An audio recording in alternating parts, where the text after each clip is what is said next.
l'Association des spécialistes en propriété intellectuelle de Côte d'Ivoire, ASPICI, et la Compagnie nationale des conseils en propriété intellectuelle de France se donnent la main pour avancer sur les questions liées à la propriété intellectuelle. Ils ont signé ce 9 novembre une convention de partenariat dont nous en parlons en début de cette édition. Lagui Kwasi Joachim, député maire de la commune de Oumé, reçoit le prix spécial panafricain ICS 2021 du meilleur maire de Côte d'Ivoire, un prix qui honore la mairie. La cérémonie a eu lieu le 6 novembre en présence de nombreux invités, dont nos reporters. Échange État-secteur privé, le ministre du Budget et du portefeuille de l'État a porté des éclairages sur la démarche du gouvernement. Mais il souligne que l'information financière d'une entreprise lui permet de bénéficier de certains avantages.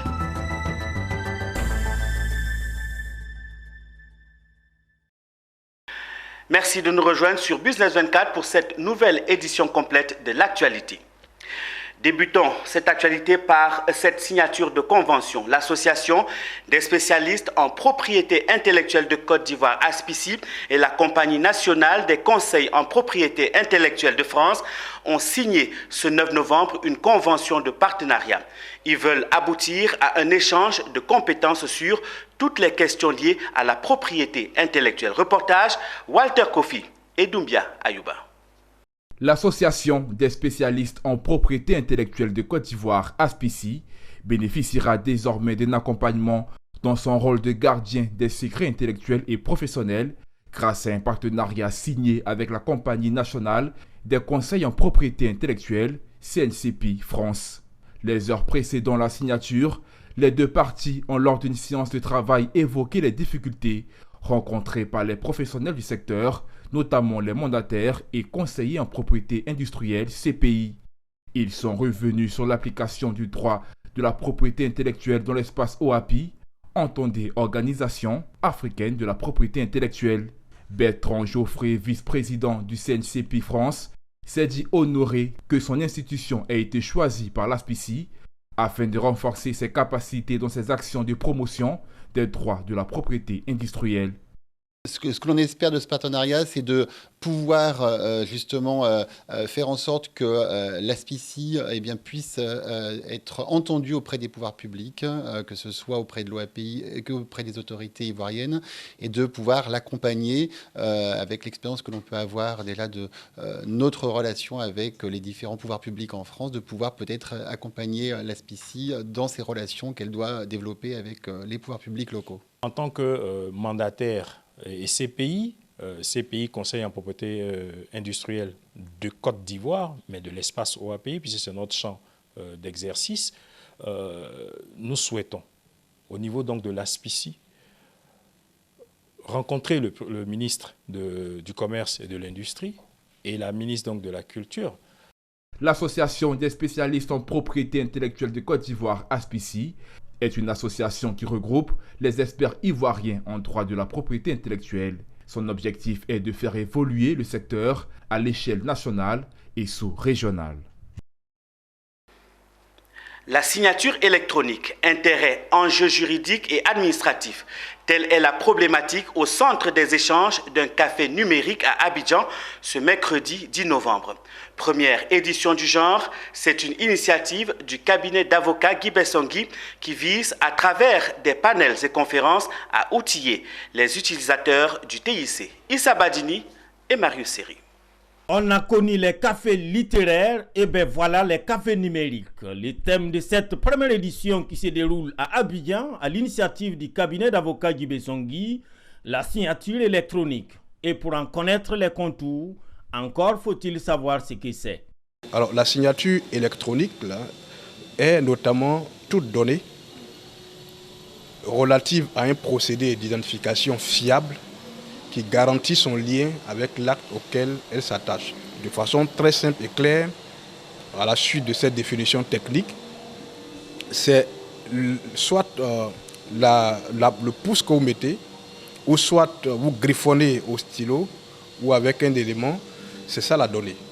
Alors cette donnée apposée sur un document électroniquement et non pas la signature scannée sur un document, c'est la différence. La signature scannée sur un document, c'est la signature numérisée et non pas la signature électronique. Alors cette signature que vous apposez sur un document électronique doit être de nature à établir de façon suffisante que c'est vous qui êtes le signataire véritable du document électronique et que toute modification ultérieure de l'acte soit détectable. Parmi les panélistes du jour, le directeur général de Cryptonéo, prestataire de services de certification électronique. Pour lui, bien que le secteur soit nouveau, il devient de plus en plus incontournable et n'est pas non plus moins porteur. C'est un marché qui est nouveau, qui demande que des pionniers comme nous s'investissent davantage et donc nous, on mise que sur la durée. Le café numérique qui signe ainsi son premier numéro, CV trimestriel, toujours avec des thématiques qui tourneront autour du numérique. L'organisateur ICT Cabinet Guibé-Songui est un cabinet d'avocats à dimension régionale spécialisé en technologie de l'information et de la communication TIC et en droit du numérique. ICT Cabinet Guibé-Songui existe depuis 2014. C'est confirmé, le secteur privé favorise et contribue au développement économique de la Côte d'Ivoire. Cette assertion a été développée pendant 2 jours d'échanges à l'occasion de la 5e édition de la Journée nationale du partenariat État-secteur privé. Les réflexions sur la vision 2030 de la Côte d'Ivoire ont pris fin ce 9 novembre 2021 avec à l'appui des recommandations. Voyons tout cela avec notre duo féminin Zénab Dosso et Tima Traoré. Doubler le PIB par habitant en Côte d'Ivoire et assurer une Côte d'Ivoire plus solidaire. Voici ce que dit la vision 2030 des acteurs économiques de la Côte d'Ivoire. Et cela repose en grande partie sur le rôle central du secteur privé dans la création de richesses et d'emplois. Pendant 2 jours, ils ont voyagé dans l'univers économique, pointé du doigt les questions fondamentales sur le financement des entreprises en Côte d'Ivoire, le développement des pôles économiques régionaux compétitifs ou encore le plan national 2021-2025 pour enfin arriver à des résultats et des recommandations pour un partenariat État-secteur privé effectif. Au titre de ces recommandations, le ministre de l'Économie et des Finances représentant le Premier ministre Patrick Achi a dévoilé les conclusions. Il s'agit entre autres de la promotion du secteur privé dans les secteurs stratégiques prioritaires et le changement structurel et culturel de l'administration et de la gouvernance. C'est une opportunité d'échange que le gouvernement a bien voulu saisir à nouveau dans son processus de dialogue constructif avec le secteur privé. Nous nous réjouissons que l'événement ait été un moment propice pour recueillir les attentes du secteur privé et dresser le bilan et les perspectives de notre partenariat. Que le secteur privé est une priorité nationale. Comme le dit l'adage, au bout de l'effort se trouve la récompense. C'est la remise des prix du partenariat aux différents acteurs des administrations, du secteur privé et de la presse. Cette récompense n'est autre que le fruit de leurs efforts consentis au service du développement. Je suis très heureuse d'avoir reçu ce prix. C'est le fruit d'un travail acharné depuis près de 3 ans avec les différentes fêtières de San Pedro. La 5e édition de la JNP, Journée nationale du partenariat État-secteur privé, aura tenu toutes ses promesses avec la qualité des débats, les recommandations et la présence de la délégation des pays de la CEDEAO. Le maire de Oumé s'est vu décerner le 6 novembre dernier le prix spécial panafricain ICS 2021 du meilleur maire de Côte d'Ivoire.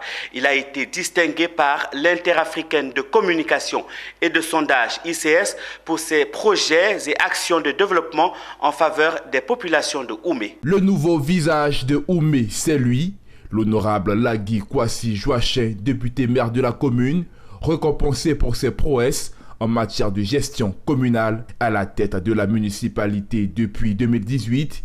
Il a avec toute son équipe promis de redonner une nouvelle allure à la commune de Oumé, construction du nouveau bâtiment administratif, de la mairie réhabilitée à hauteur de 124 millions de francs CFA, construction et réhabilitation d'établissements scolaires et de centres de santé, dons d'équipements sanitaires et de kits scolaires et œuvres sociales, tant d'actions réalisées par Lagui Kwasi Joachim, souvent sous fonds propres, ont attiré l'attention de la structure internationale de communication et du sondage, ICS. Monsieur le député Maire Doumé, le prix que vous recevez aujourd'hui n'est que la juste récompense de l'énorme travail que vous avez abattu en moins de 3 ans, que vos braves populations vous ont confié leur destinée. À travers les éloquents témoignages rendus à nos experts en sondage qui les ont rencontrés, ensuite, monsieur le député maire, vos actions même sur le terrain sont suffisamment parlantes. C'est avec une émotion contenue que le député maire de la commune de Oumé a remercié la structure ICS pour le prix spécial panafricain ICS 2021 qu'il a dédié à tous ses collaborateurs. Pour lui, de nombreux défis restent à relever dans la commune. Il y a le projet d'embellissement de nos artères qui me tient à cœur. Parce que quand on dit c'est beau, c'est visuel. Voilà. Et donc tout ce qui peut rendre Oumé très beau, nous sommes engagés à le faire en 2022 et jusqu'à la fin de notre mandat. Il y aura le revêtement donc, des abords donc, des grands artères d'Oumé.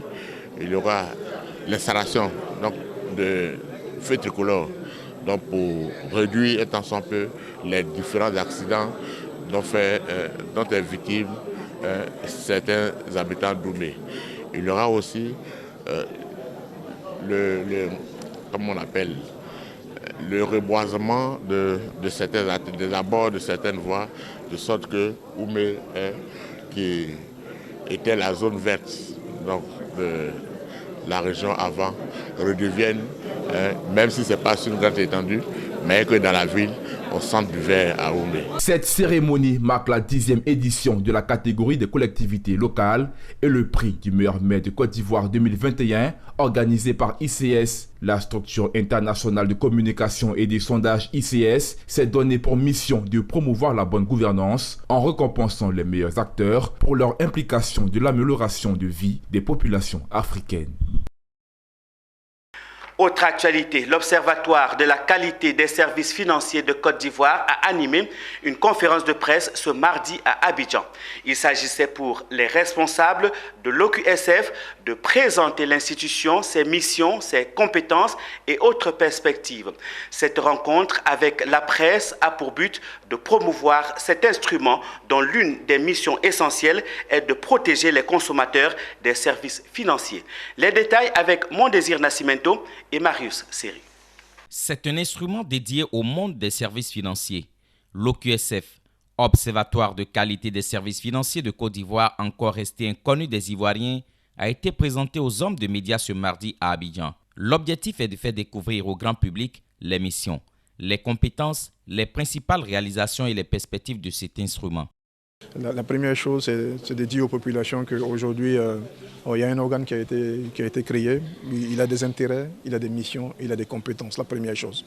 On est venu longuement là-dessus. Quels sont les intérêts? La création de l'OQSF procède du respect, de la mise en œuvre donc, de normes internationales, mais également de bonnes pratiques au niveau international, que ce soit des pratiques du G20, de l'OCDE, mais également des normes de l'AFI, l'Alliance pour la finance inclusive, qui est un organe dont la Côte d'Ivoire est membre. S'agissant de ces perspectives, elles sont bonnes. Accélérer l'éducation financière et l'inclusion financière, instaurer un cadre propice à la monnaie électronique et à la professionnalisation des acteurs de la monnaie électronique. Autre temps ayant marqué cette rencontre avec la presse, la présentation des plateformes et applications de l'OQSF, des outils digitaux et numériques pouvant permettre aux consommateurs de s'informer sur les prestations, les taux d'intérêt et de rémunération pratiqués par l'ensemble des institutions de crédit en Côte d'Ivoire.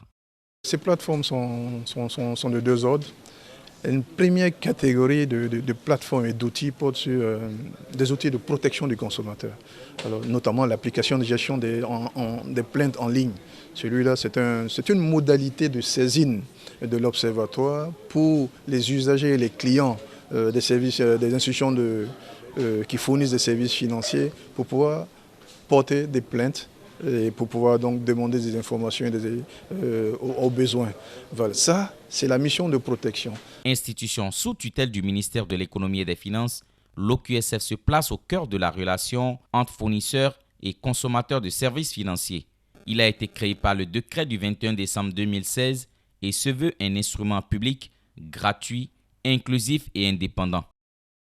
Plus l'information financière d'une entreprise est connue, plus elle a de la chance de bénéficier de financement et de tous les avantages pour grandir et être plus compétitive. C'est ce que le ministre du Budget et du Portefeuille de l'État a porté à la connaissance des acteurs nationaux au cours d'une cérémonie d'échange.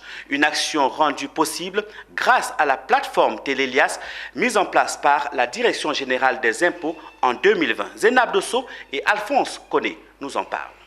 Connaître l'information financière d'une entreprise, c'est maîtriser toutes les données de celle-ci. Télélias, c'est l'outil digital qui permet à la Direction générale des impôts de disposer des états financiers de l'entreprise. Grâce à cette plateforme digitale, les banques ont la possibilité d'accompagner et prêter des financements aux entreprises, surtout celles qui sont de petite taille. Les petites et moyennes entreprises et les très petites entreprises. C'est ce que le directeur général des impôts et le ministre Moussa Sanogo, ministre du Budget et du Portefeuille de l'État, sont venus expliquer aux acteurs nationaux lors de cette rencontre d'échange. Pour le ministre, la fiabilité de la plateforme Télélias s'apprécie à deux niveaux. D'abord, la qualité de l'information vérifiée par un système de contrôle sur la cohérence des chiffres et sur leur vraisemblance. C'est de demander d'utiliser au maximum Télélias, procéder à leur dépôt d'état financier en ligne. C'est dans leur intérêt d'ailleurs. Plus vous avez, on va dire, vous êtes transparent au niveau de l'information, plus les banques peuvent vous accompagner. Et ce que vous ne savez pas, bien souvent, au niveau des petites entreprises, on a d'excellents entrepreneurs. Compte tenu des conditions dans lesquelles ils travaillent et des résultats nets positifs qu'ils avaient réalisés, ça veut dire que ce sont de très bons hommes d'affaires. Mais ils ont besoin d'être accompagnés. Mais malheureusement, un établissement de crédit ne peut pas vous accompagner comme ça s'il n'a pas suffisamment d'informations sur vous. Mise en place par la Direction générale des impôts en 2020, la plateforme Télélias à ce jour enregistre 100% d'utilisation des grandes entreprises. Les autres catégories d'acteurs économiques ont encore besoin d'être davantage informés et accompagnés dans l'utilisation de cet outil qui semble encore nouveau. Et ces défis, le ministre en fait son cheval de bataille. En prélude à une série de soutenances d'étudiants issus de la première promotion de l'école d'architecture d'Abidjan, le corps enseignant a initié ce 9 novembre une table ronde pour réfléchir sur les enjeux et les défis du métier d'architecte pour les 30 années à venir. Patrick Roux, Richard Akeke, Mireille Abalé. La profession d'architecture dans la sous-région ouest africaine. Enjeux, défis et perspectives pour les générations futures. Tel est le thème qui a réuni professionnels, experts et étudiants de l'école d'architecture d'Abidjan ce mardi 9 novembre 2021. Ce think tank a été organisé en prélude à la première soutenance des étudiants de fin d'études en master d'architecture. Dr Umbraro Jonguessan, directeur de l'école d'architecture d'Abidjan, donne les objectifs de cette table ronde.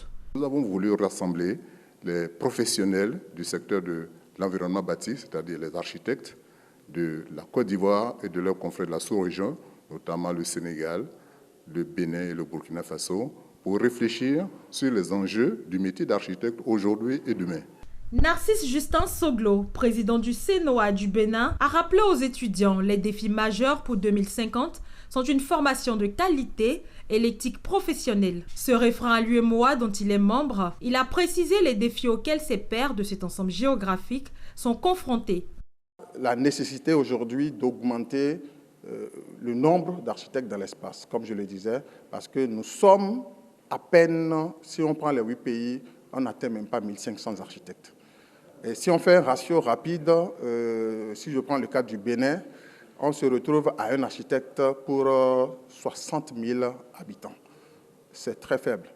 Amon Bagamon Joseph, président de l'Ordre des architectes de Côte d'Ivoire, a quant à lui insisté sur le rôle et les attentes des architectes ivoiriens à l'horizon 2050. Nous devons amener ces jeunes étudiants à prendre véritablement conscience des enjeux, mais également s'approprier de toute la capacité qui leur est offerte sur le continent africain. Créée en 2015 sur l'initiative de l'Ordre des architectes de Côte d'Ivoire, l'école d'architecture d'Abidjan compte aujourd'hui 240 étudiants. Sa première promotion se compose de 5 étudiants, dont 3 ont soutenu et obtenu leur master en architecture. La Cour du ministère de la Santé, de l'Hygiène publique et de la couverture maladie universelle a servi de cadre ce 9 novembre à la remise de matériel roulant aux directeurs régionaux. Le ministre Pierre Demba veut ainsi remercier et encourager son personnel à plus d'ardeur au travail. Plus de détails avec Diane Cablancan et Ismaël Doza. Ils pourront se déplacer facilement désormais pour accomplir leur mission régalienne. Eux, ce sont les directeurs régionaux de santé du ministère de la Santé, de l'Hygiène publique et de la couverture maladie universelle. Ils ont reçu le mardi 9 novembre 2021 des mains de leur ministre Pierre Demba des véhicules de type 4x4 flambant neufs. Ces véhicules vont permettre aux directeurs régionaux du ministère de la Santé, de l'Hygiène publique et de la couverture maladie universelle de mieux faire leur mission de contrôle dans les différentes régions respectives. Ils ont promis au ministre Pierre Demba d'en faire bon usage. Pour le ministre de la Santé et de l'Hygiène publique, ce don a pour but d'encourager ses collaborateurs. Notre système de santé veut s'améliorer pour être robuste, pour relever les défis auxquels nous sommes confrontés dans la Covid. Et pour ce faire, nous comptons énormément sur nos services centraux qui sont donc au niveau des DR et des DD. Et pour faire leur travail, ils ont besoin donc d'outils, de moyens de déplacement. Et donc c'est ce que nous venons de faire. Donc à travers ces véhicules, ils pourront aller en supervision, donc encadrer les centres de santé et tous ceux qui travaillent au niveau local, donc pour faire la promotion de la santé et la prévention. Ce sont au total une quarantaine de véhicules qui ont été remis. Les directeurs régionaux ont exprimé leur reconnaissance au ministère de la Santé. En marge de cette cérémonie, l'un des moments forts était la remise de plusieurs équipements sanitaires pour enfants. Le don est de l'ambassadeur de la Corée du Sud. Les alliances françaises, c'est connu, ont pour vocation de faire rayonner la langue et la culture française à l'extérieur. Dans la ville balnéaire de San Pedro, l'Alliance française a fait sa rentrée culturelle. Occasion de faire le bilan de ses activités et dresser les perspectives. Le reportage d'Abel Kwaou est commenté par Kone Nanoko.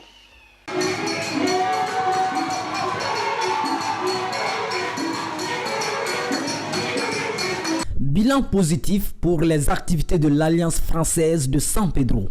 C'est ce qui ressort de sa rentrée culturelle faite en présence des représentants de l'administration et des populations de la ville balnéaire. L'une des fiertés reste le fonctionnement de la bibliothèque. En effet, selon le directeur, la bibliothèque de l'Alliance française de San Pedro est la plus fournie de la région, offrant ainsi un cadre d'apprentissage aux élèves et étudiants. Notre institution, qu'est l'Alliance française de San Pedro, vise à faire de nos élèves des citoyens responsables, des citoyens amoureux de la culture. Et dans nos objectifs, nous avons pour mission de vous aider à accomplir au mieux vos objectifs. Cette rentrée était également l'occasion de présenter les grands axes des activités de l'Alliance pour l'année 2021-2022. Il s'agit entre autres du concours Miss Philosophie, de la promotion des artistes, de la journée internationale de la francophonie et la fête de célébration des mères. Également des cours d'alphabétisation, des formations au métier du cinéma et des cours de soutien scolaire pour les élèves et étudiants. Le consul honoraire de France à San Pedro s'est dit satisfait de cette rentrée culturelle et dit espérer que les actes vont suivre la parole. On est là pour la promotion de la langue française et de la culture, et de la culture en général.